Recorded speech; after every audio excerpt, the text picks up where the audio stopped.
నీ పిల్లలు ఎక్కడున్నా, యోసేపు ఎక్కడున్నా దేవుడు ఆశ్రయము. ఇశ్రాయేలు ఎక్కడున్నా అనగా ఐగుప్తులో ఉన్న దేవుడు ఆశ్రయము. ఇశ్రాయేలు అరణ్యములో ఉన్న దేవుడు వారికి ఆశ్రయము. దేవుడు వారి దగ్గర ఉన్నాడు. మనం ఎక్కడ ఉన్నను పర్వాలేదు. దేవుని సేవకులు ఎన్నో ప్రయాణాలు చేస్తున్నారు, ఎన్నో దేశాలకు వెళుతున్నారు. ఈ క్రిస్మస్ కాలంలో పగలు రాత్రి ప్రయాణాలు చేస్తూనే ఉన్నారు. కొందరు విమానాల్లో ప్రయాణం చేసి సేవ చేస్తున్నారు, ట్రైన్లలో, కార్లలో.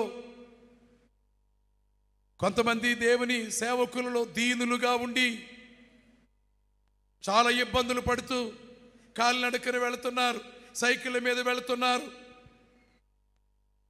హాయిగాను విలాసవంతంగా బ్రతకాలని సేవకుడు కోరుకోకూడదు. డబ్బు దాచుకోవాలని దేవుని సేవకుడు కోరుకోకూడదు. దేవుని సేవ చేయాలి, నీవు కష్టపడాలి, చెమటోర్చాలి, యేసు ప్రభులా సేవ చేయాలి. సమయం వచ్చేసరికి బండ మీదే మోకాళ్ళుని ప్రార్థన చేశాడు. ఆ రాత్రి ఎవరు ఏమీ లేకపోయినా ఆయన ప్రార్థన చేసుకోవడానికి మోకాళ్ళునే చోటు, ఆయన మోకాళ్ళు ఉన్నటువంటి రాయి. నీవు మోకాళ్ళున్న రాయి కావాలి, నువ్వు మోకాళ్ళునే చోటు కావాలి. మా తండ్రి గారు జీవరత్నమయ్య గారు నరసాపురంలో ఓసూరి వారి కొబ్బరి తోటలో ఉండేవి. ఆ రోజుల్లో మా ప్రాంతంలో చాలా భాగ్యవంతులుగా వారు ఉండేవారు. ఓసూరి ఇంటి పేరు కలిగిన ఒక జమీందారు గారు వారి కొబ్బరి తోటలు, పెద్ద రైతు. తండ్రి గారు వారి దగ్గర కూడా వెళ్ళి వారికి కూడా పత్రిక ఇచ్చి సువార్త చేశారు.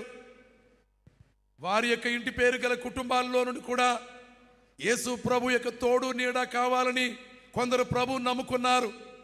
అయితే మా తండ్రి ఆ మట్టి మీద మోకాళ్ళునేవారు.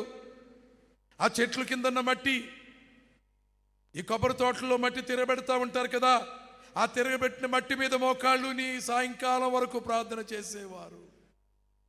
ఆ ప్రార్థనే ఈవేళ మనందరికీ దేవుని కృపను పొంది ఆయన సేవ చేయడానికి, దీవించబడ్డానికి సాధనముగా అయిపోయింది.